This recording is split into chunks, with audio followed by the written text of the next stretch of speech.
Ya pemirsa, Anda menyaksikan Breaking News CNBC Indonesia.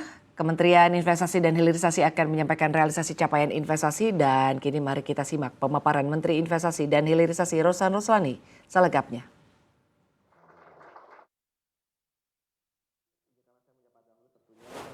Yang terhormat Bapak Wakil Menteri Investasi dan Hilirisasi, Wakil Kepala BKPM dan juga para pejabat eselon 1 yang saya banggakan, rekan-rekan media yang saya hormati dan juga seluruh perwakilan kedutaan besar dari kantor perwakilan negara-negara sahabat, seluruh dinas penanaman modal dan PTSP yang hadir secara virtual serta tentunya rekan-rekan di IFPC Indonesia Investment Promotion Center yang berada di 9 negara. Dalam kesempatan ini, izinkanlah saya melaporkan hasil realisasi investasi dari Januari sampai dengan September 2025. Alhamdulillah, secara keseluruhan apa yang kita sudah canangkan, apa yang kita sudah inginkan, target yang kita sudah rencanakan itu kita capai dengan baik. Tentunya ini adalah hasil kerja keras dari tidak hanya dari Kementerian Investasi tapi mendapatkan dukungan dari seluruh pemangku kepentingan sehingga realisasi investasi ini bisa tercapai baik di triwulan pertama, triwulan kedua dan alhamdulillah juga triwulan ketiga sehingga total investasi dari Januari atau September 2025 ini yang mencapai 942,9 triliun atau pencapaian 75,3% dari target 2025 ini bisa tercapai. Juga dalam kesempatan ini kami pun menyadari bahwa dalam pencapaian target itu yang paling penting tidak hanya dari segi numbers, dari segi angka pencapaian, tapi yang paling penting juga adalah dari segi investasi yang berkualitas.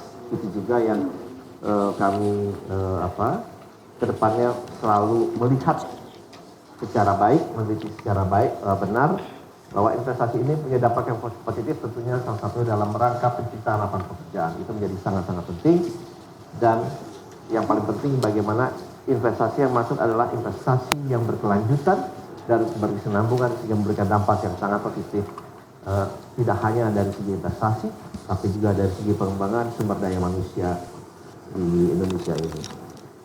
Dalam kesempatan ini kita juga selalu secara terus-menerus melakukan peningkatan atau melakukan penyempurnaan dari semua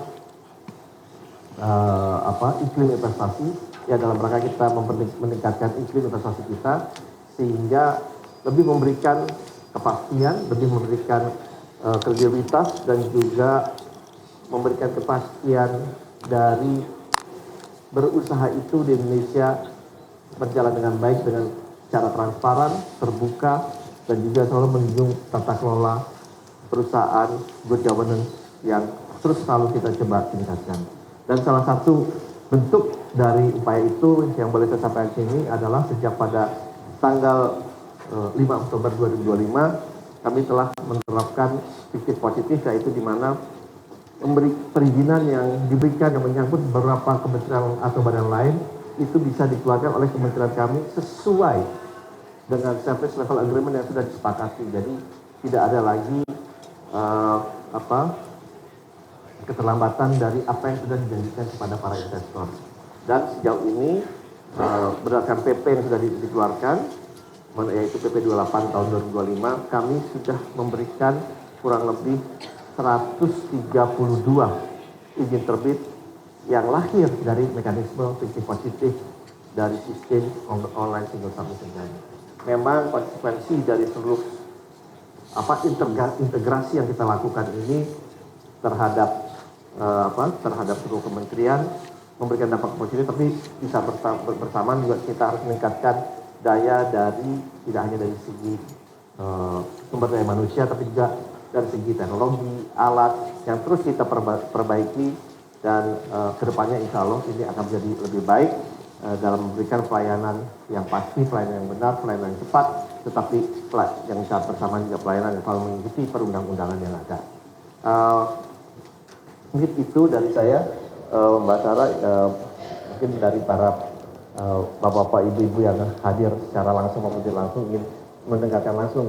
Ini bagaimana realisasi investasi yang pada triwulan 3 tapi juga bersamaan dari Januari sampai September yang sudah dapat kami berikan lapornya pada hari ini. Baik, terima kasih Pak Menteri. Pastinya tadi sudah diberikan gambar secara singkat bagaimana tren positifnya Pak Menteri untuk realisasi investasi. Mungkin bisa kita langsung saja melihat lebih dalam lagi data-data yang sudah ada di sini untuk paparannya.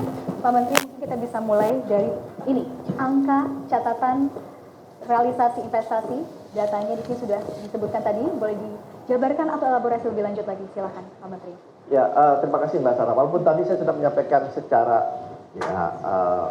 garis besarnya, tapi mungkin ini adalah breakdown untuk lebih secara detailnya. Mungkin kita mulai dulu investasi yang masuk di triwulan ketiga. Nanti mungkin baru kita masuk pada seluruh the whole 9 months dari Januari sampai dengan September. Alhamdulillah pada triwulan ketiga ini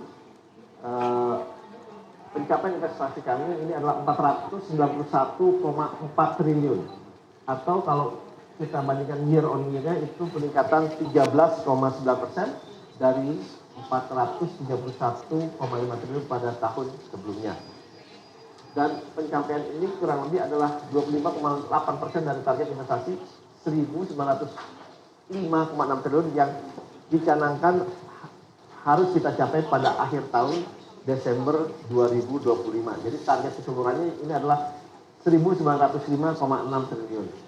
Dan yang paling penting buat kami adalah bagaimana nih penyerapan tenaga kerjanya. Jadi penyerapan tenaga kerja dilaporkan dan kita lakukan juga verifikasi adalah 696,478 ribu orang penyerapan tenaga kerja di Indonesia dari hasil investasi pada triwulan ketiga 2025 ini. Baik Pak Menteri, dan sekarang untuk triwulan ketiga sendiri kita fokusnya untuk porsi penanaman modal asing dan juga dalam negeri ini seperti apa Pak? Masih dominasi dalam negeri ya Pak kalau lihat di sini di grafik yang ada? Iya, memang kalau kita lihat pembagiannya kurang lebih dari penanaman modal dalam negeri itu kurang lebih 279,4 triliun, yang mana itu memang slightly di atas PMA. PMA-nya 43,9%. PMD-nya 56,9%, dan kalau kita lihat PMA-nya kurang lebih adalah 202 triliun rupiah. Dan memang kita lihat di tengah tantangan yang masih berlangsung geopolitik, ekonomi, tetapi kalau kita lihat tren ke depannya juga sudah terjadi revisi meningkat dari World Bank, OECD. Kita harapkan ini pertumbuhannya juga terus akan meningkat ke depannya. Baik. Dan sekarang kita akan beralih Pak untuk perbandingan daerah untuk penanaman modalnya sendiri, lokasi realisasinya. Oke, terima kasih Mbak Sarah. Kalau kita lihat juga penyebarannya, alhamdulillah ini dari luar Jawa juga lebih mendominasi daripada Jawa, karena harapannya tentu investasi ini tidak hanya terpusat di Jawa, ini bisa menyebar di seluruh Indonesia, walaupun lokasi yang menduduki urutan 1-2-nya memang masih di Jawa, yaitu Jawa Barat dan di Jakarta. Tetapi pembagiannya memang di luar Jawa ini 54,1%, di Jawa 45,9%. Secara lompat langsung memang kalau kita lihat kontribusi yang berada dari luar Jawa ini memang ada di Sulawesi Tengah. Ini adalah dari segi hilirisasi mineral yang terjadi di Sulawesi Tengah. Nanti mungkin kita akan ekspor lebih dalam lagi, sehingga terutama kontribusi yang paling besar adalah dari hilirisasi yang berasal dari Sulawesi Tengah apabila kita berbicara dari luar Jawanya. Dan berbicara kontribusi juga, Pak Menteri mungkin bisa dijelaskan dan dijabarkan kepada kita semua terkait dengan sektor yang paling banyak atau paling besar memberikan kontribusi. Ya, sektornya kita bisa lihat di sini langsung. Memang dari sektor pertama industri logam dasar, barang logam, bukan mesin dan peralatan. Kedua adalah dari pertambangan kurang lebih 11,4% atau 55,9 triliun. Kemudian dari transportasi, gudang dan telekomunikasi ini 10,7%. Kemudian atau 52,6 triliun, diikuti jasa lainnya. Di jasa lainnya ini ada perhotelan, ada pariwisata, ini juga masuk di dalam sini. Dan ini kurang lebih mencapai 9% atau 44,3 triliun. Baru perdagangan dan reparasi seperti dealership mobil dan yang lainnya itu juga termasuk di dalam bracket perdagangan dan reparasi yang mencapai 7% atau 34,5 triliun. Dan Pak, dan untuk negara PMA-nya Pak itu sudah ada 5 besar, dominasi Singapura ya Pak? Ya, biasanya pertanyaan berikutnya, ini negara mana sih kontribusi yang masuk ke Indonesia? Ya kan seperti itu.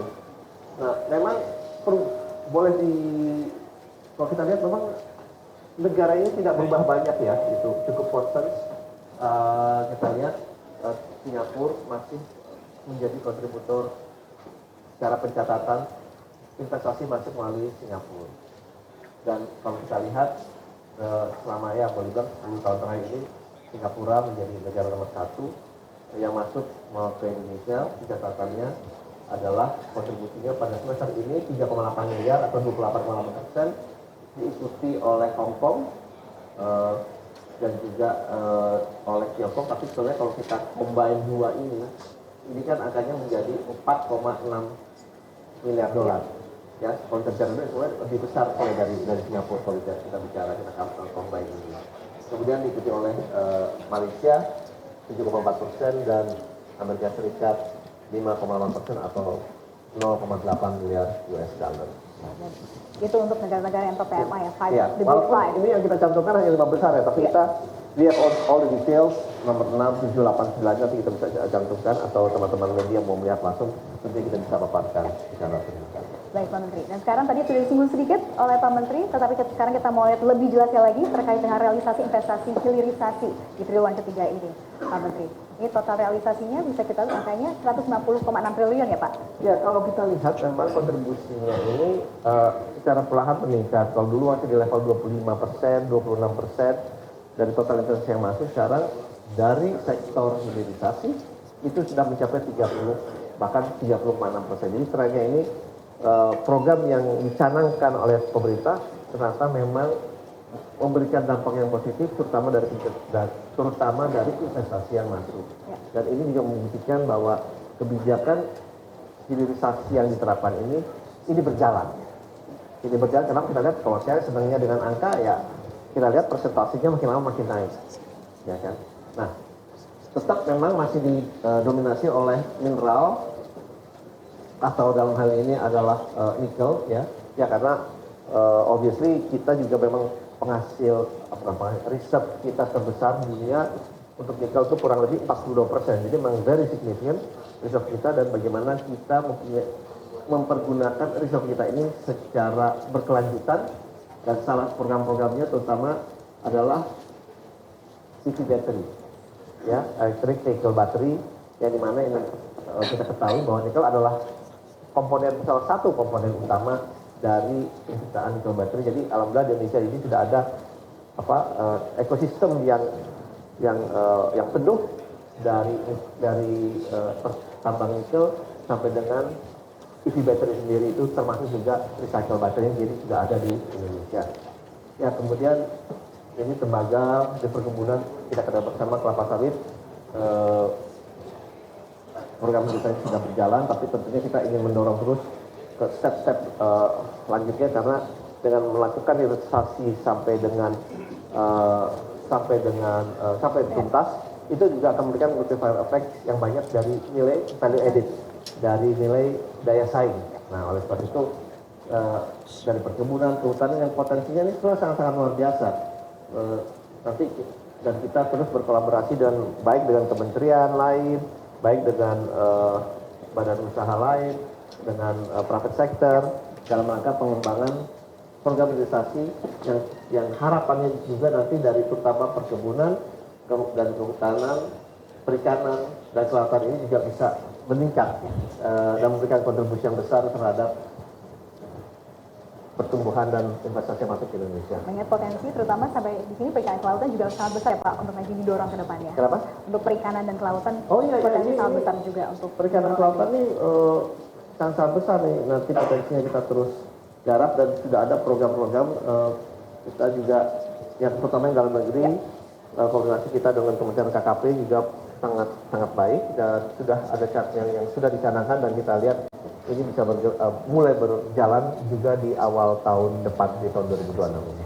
Baik, dan sekarang kita lihat lagi Pak, untuk penanaman modalnya ini sudah ada sektor dan juga porsinya masing-masing PMD dan PMA mungkin bisa dielaborasi lagi Pak. Tadi Ya. ada sektor komoditas, sekarang silakan untuk penanaman modal dasar.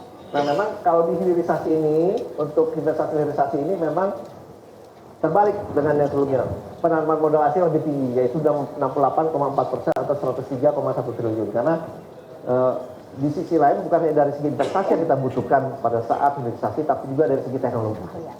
Nah, jadi karena teknologi ini mereka di tahap awal ini membawa teknologi, dan di dalam perjalanan ini juga mulai terjadi transfer of teknologi, buat kita itu juga yang paling penting.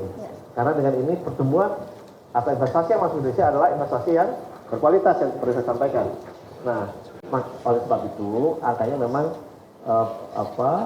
penanaman modal asingnya itu 68,4% atau 103,1 triliun berbanding PMDN-nya 31,6% atau 47,5 triliun.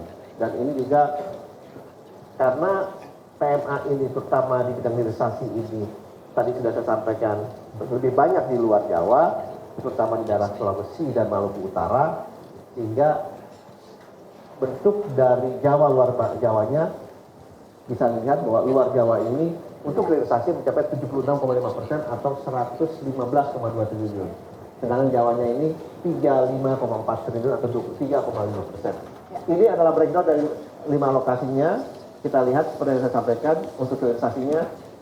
Nomor 1 di Sulawesi Tengah, Jawa Barat, ketiga Maluku Utara, Nusa Tenggara Barat, dan Jawa Timur. Jadi dari 5 top 5 destinasi investasi untuk hilirisasi, 3 ada di luar Jawa. Ya.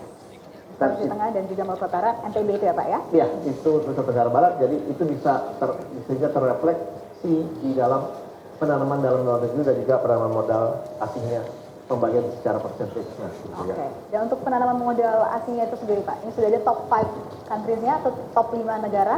Ini sama juga dengan yang sebelumnya Pak untuk investasinya. Ya, sebetulnya kalau lihat hampir sama ya. Iya. Kembali lagi nomor 1 Singapura, kemudian diikuti oleh Hong Kong, China, Malaysia, dan Amerika Serikat. Angka yang bisa dilihat memang. Tapi kalau kembali lagi saya sampaikan kalau ini dikombin antara Hong Kong dan China, so actually this one is a 2.8 billion US dollar. Jadi actually it's bigger than Singapura ya. Tapi ya inilah yang terus kita pantau, terus kita verifikasi memang investasi terutama yang berhubungan dengan hilirisasi, terutama di bidang nikel dan program-program lainnya, memang teknologinya mereka memang sangat-sangat baik. Dan sekarang kita mau zoom out. Tadi sudah disinggung juga Pak Menteri bahwa tadi kita lihat top 5, tapi sekarang kita bisa take a bigger picture, Pak Menteri. Di sini sudah ada penyebaran lebih luas lagi dan juga untuk sektor sampai subsektornya. Dan di sini sudah ada bahkan 22 countries PMA-nya. Ya, ini hanya untuk memberikan gambaran yang lebih lengkap lagi, walaupun kita tadi hanya mungkin menyampaikan top 5 dari baik dari segi investasi, dari segi negaranya, dari segi industrinya, lokasi dan yang lain. Tapi kita hanya mau memberikan gambaran penyebarannya. Walaupun tadi disampaikan didominasi oleh luar Jawa, tapi kalau kita lihat memang penyebaran di luar Jawa ini cukup merata.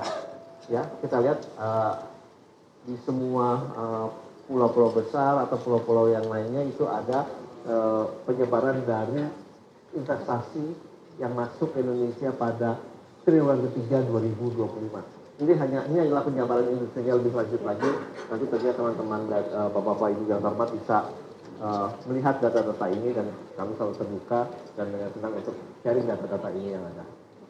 Dan ini kembali lagi tadi kita kan hanya menyebutkan 5 negara besarnya, tapi yang kita sampaikan juga karena orang biasa bertanya, oh 5 negara besarnya tadi saya sampaikan, mana Jepang, mana Korea Selatan. Nah, ini soalnya Jepang dan Korea Selatan ini nomor 6 dan 7, tetapi ini dalam beberapa kesempatan sebelumnya sering gantian aja. Ya, Pak, ya? Jepang bisa nomor 5 atau bisa nomor 4, Korea Selatan seperti itu. Tetapi ya inilah tentunya perubahan-perubahan yang terjadi, tapi yang paling penting bagi kami pertumbuhan investasi ini tetap berjalan sesuai dengan target yang diharapkan. Pertumbuhan investasi terus berjalan sesuai target yang diharapkan. Pak Menteri, yang paling penting, tadi kita sudah lihat bagaimana triwulan ketiga, tetapi sekarang kita sudah memasuki bulan Oktober, sekarang kita mungkin secara kumulatif Pak, dari Januari sampai September ini angka datanya seperti apa? Karena kan kita lihat tren investasi terus meningkat, dan di sini juga ada realisasi, ini capainya bahkan sudah mencapai, seperti dikatakan tadi dalam sambutan, 75,3% dari target tahunan. Bisa dijabarkan dan elaborasi Pak Menteri untuk realisasi investasi Januari sampai September 2025 di sini. Ya, terima kasih Mbak Sarah. Memang kalau kita lihat target ini kan terus meningkat ya, terus meningkat dari tiap tahunnya, dan tentunya peningkatan ini didasarkan juga dari assessment yang dilakukan oleh Bappenas yang diberikan kepada kami, dan bagaimana kita mencoba mencapai target itu karena kontribusinya terhadap pertumbuhan perekonomian kita, investasi ini sangat besar. Kita nomor 2 sesudah domestik konsumsi. Jadi dengan dengan ini saya ingin menyampaikan realisasi investasi dari Januari sampai September 2025 mencapai 1.434,3 triliun atau peningkatan 13,7% dibanding tahun sebelumnya. Sehingga total pencapaiannya dari 1.905,6 triliun sudah tercapai 75,3% dari target, dan ini benar-benar sesuai dengan apa yang kami rencanakan, kami planning. Alhamdulillah, walaupun di awal-awal tahun ya kita lihat wah ini tensinya cukup meningkat, tetapi alhamdulillah sudah mulai mereda. Kita lihat juga mulai perdamaian dari negara yang bertikai juga sudah mulai membaik, berfungsi di beberapa negara. Jadi ini memberikan atmosfer yang positif juga, sehingga terjadilah refleksi ke atas untuk pertumbuhan dunia ke depannya. Dan kembali lagi, penciptaan lapangan pekerjaan ini mencapai 1.956.346 orang atau hampir mencapai 2 juta sebetulnya. Kembali lagi, ini yang menjadi yang sangat-sangat penting buat investasi yang masuk Indonesia, bagaimana dari kontribusi dari penciptaan lapangan pekerjaannya. Dan untuk modal sendiri Pak, ini sudah ada PMA, PMDN, kontribusinya, perbandingannya, bisa dijelaskan kepada kita semua? Ya, memang PMDN-nya di sini 55,1% atau 789,7 triliun berbanding dengan 44,9% dari PMA-nya atau 644,6 triliun. Jadi ini juga menunjukkan bahwa confidence di dalam negeri ini untuk berinvestasi ini terus berjalan dengan baik ya. Karena apa? Karena angka yang berbicara. Soalnya saya seperti itu aja. Dan ini bukan hanya dari segi angka, tetapi kita juga bisa memberikan breakdown baik dari Jawa, luar Jawanya, ya, yang dimana kalau luar Jawanya 51,7%, mungkin hanya sedikit slightly di atas Jawa atau 741,8 triliun, dan di Jawanya 48,3%. Tetapi di lokasi berikutnya kita, namun kami menuliskan provinsinya nih, contohnya ya, seperti Jawa Barat. Tapi kami mempunyai detail dari kabupaten mana, dari nah, contohnya nih ya. Nomor 1 Bekasi ya Pak. Jadi kita ada bagian lagi Bekasi, saya hanya mencatat 69,71 triliun. Ya. Karawang 46,96 triliun, Bogor 25,89 triliun, Subang 12,17 triliun, dan juga Kota Bandung. Jadi kita ada detail lagi. Kalau melihat lebih detail lagi ada lagi. Jadi kita bisa benar-benar tampilkan bahwa data-data ini secara terperinci tidak hanya dari segi provinsi tapi terus sampai ke bawahnya, kabupaten, kota, industri sampahnya, itu kita bisa breakdown secara detail, secara baik, sehingga pelaporan ini menjadi pelaporan yang benar-benar mengikuti keterbukaan dan cukup komprehensif. Ya. Baik Pak, dan berbicara terkait dengan sektor dan juga industri, di sini kita bisa lihat untuk top sektornya baik PMA dan PMDN, ini lagi-lagi kita lihat 5 besarnya terlebih dahulu, Pak Menteri. Ya. Didominasi oleh industri logam dasar, barang logam, bukan peralatan ya Pak. Itu bersama ya. Ya. Kalau kita lihat 13,71% atau 196,4 triliun nomor pertamanya adalah industri logam dasar, barang logam, bukan mesin dan peralatannya. Yang kedua adalah transportasi, gudang dan telekomunikasi 11,4%, pertambangan 158,1 triliun atau 11%, jasa lainnya 130 triliun atau 9,1%, dan perumahan kawasan industri dan perkantoran itu 105,2 triliun, 7,3%. Tapi breakdown ke bawahnya nanti kita buka lagi rinci lagi Pak ya. Ke berikutnya. Oke. Nah ini top negaranya untuk penanaman modal asing Pak. Nah ini tadi Amerika ada, sekarang Jepang Pak yang masuk seperti kata Pak Roslan tadi ya. Iya. Nah tadi memang kalau kita ingat penelitian pertama di nomor 5-nya adalah Amerika Serikat. Tapi kalau secara keseluruhan dari Januari sampai September, ranking 5-nya ini adalah Jepang. Ya, ranking 5-nya Jepang dengan 2,3 miliar atau 5,8%. Nomor 4-nya Malaysia 2,7 miliar atau 6,8%.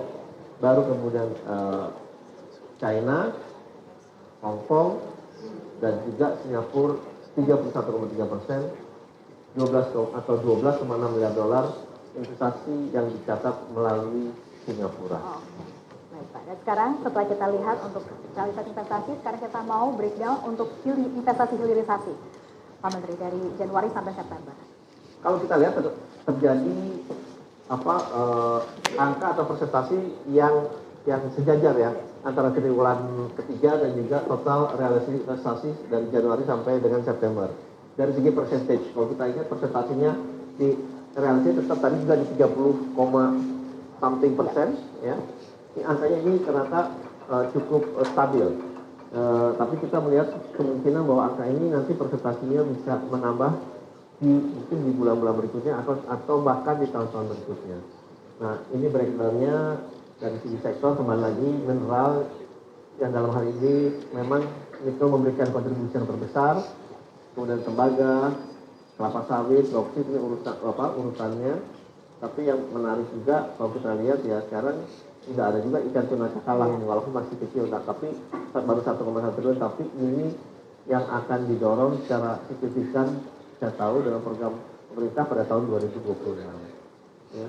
Kemudian ini baru berikutnya dari setelah mineral ada perkebunan, kehutanan 36,6 triliun dan juga yang lain-lainnya termasuk dari kelautan dan perikanan yang mungkin akan lebih mendorong agar presentasinya juga lebih meningkat di waktu-waktu mendatang. Dan tambah lagi dikatakan Pak Menteri tadi bahwa untuk menambah added value dari komoditas tersebut dan akan manfaatnya dirasakan oleh masyarakat pada luas.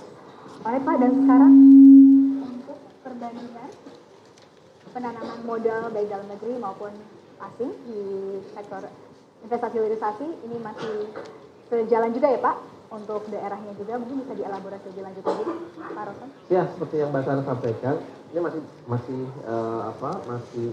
selaras, masih sesuai karena kalau kita lihat dari Januari sampai dengan September memang PMA-nya 71,1%. Kalau tadi mungkin 68 atau 69%, angkanya justru lebih meningkat sedikit penanaman modal asingnya atau 71,1% atau 306,6 triliun dan PMD-nya adalah 28,9% atau 124,8 triliun.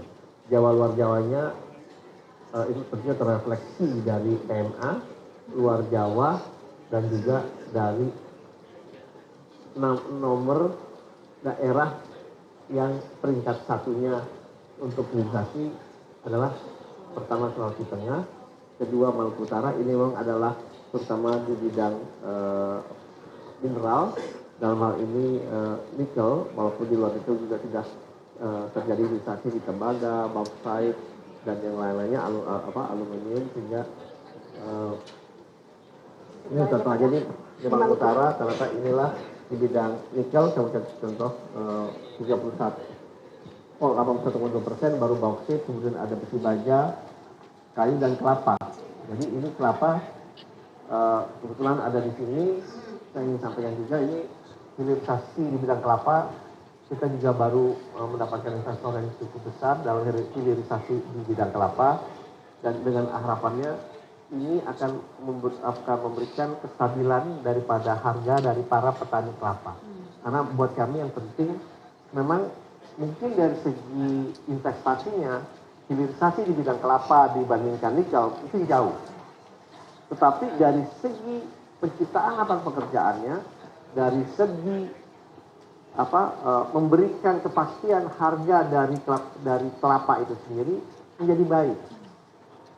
Dan Indonesia itu adalah penghasil kelapa nomor 1 terbesar di dunia berdasarkan hasil analisa, hasil report atau roadmap yang kita bikin. Jadi kelapa ini akan menjadi salah satu industri hilirisasi yang kita lakukan, dan insya Allah ada 2 investasi besar yang menyangkut hilirisasi di kelapa yang akan selesai pada tahun 2026 ini. Jadi kita bisa rasakan manfaatnya bersama di tahun 2026 nanti ya Pak. Ya, investasinya mungkin tidak terlalu besar dibandingkan dengan mineral, tapi penyerapan tenaga kerjanya sangat luar biasa. Ya. Karena memang ada walaupun itu dilakukan secara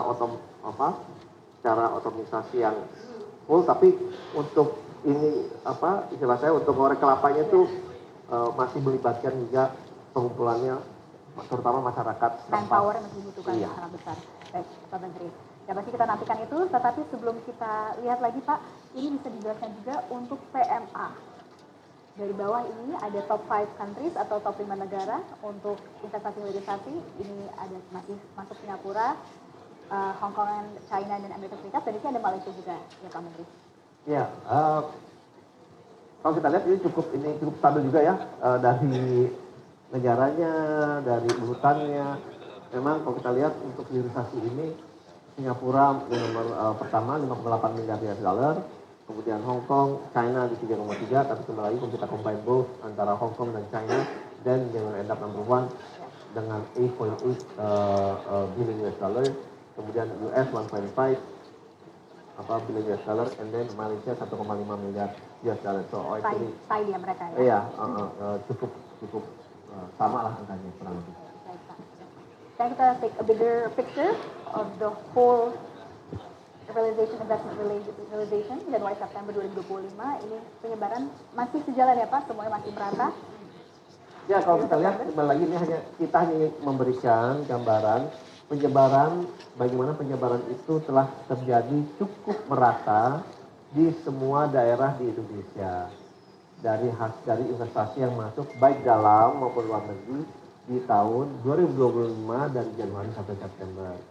Totalnya kembali saya ulangi 1.434,3 triliun, tetapi inilah penyebarannya. Ya pemirsa, baru saja kita saksikan pemaparan realisasi investasi triwulan 3 tahun 2025 yang dipaparkan langsung oleh Menteri Investasi dan Hilirisasi Kepala BKPM, Bapak Rosan Roslani. Pada triwulan 3 tahun 2025, realisasi investasi Indonesia tembus 491,4 triliun rupiah atau naik 13,9% dari realisasi periode yang sama di tahun sebelumnya. Dengan realisasi investasi tersebut, Indonesia berhasil menyerap tenaga kerja sebanyak 1.696.478 orang. Dan dari total realisasi investasi, ada 56,9% investasi yang berasal dari penanaman modal dalam negeri dengan total investasi mencapai 279,4 triliun rupiah. Sedangkan total penanaman modal asing mencapai 43,1% atau sebesar 212 triliun rupiah, dengan negara yang paling banyak menanamkan modal di Indonesia adalah Singapura, Hong Kong, dan juga China. Dan kini investasi juga tidak hanya terpusat di Pulau Jawa, karena investasi di luar Jawa memegang porsi 54,1% dari total investasi atau mencapai 265,8 triliun rupiah. Sedangkan investasi di Pulau Jawa sebesar 225,6 triliun rupiah atau memegang porsi 45,9% dari total investasi di triwulan 3 di tahun 2025. Dan pemirsa, nilai investasi di sektor hilirisasi mencapai 150,6 triliun rupiah atau naik 64,6% dari tahun sebelumnya. Dengan capaian tersebut, realisasi investasi di sepanjang Januari hingga September 2025 mencapai 1.434,3 triliun rupiah atau naik 13,7% dari periode yang sama di tahun 2024. Ini artinya Indonesia sudah mengantongi realisasi investasi sebanyak 75,3% dari target investasi tahun 2025 yang sebesar 1.905,6 triliun rupiah.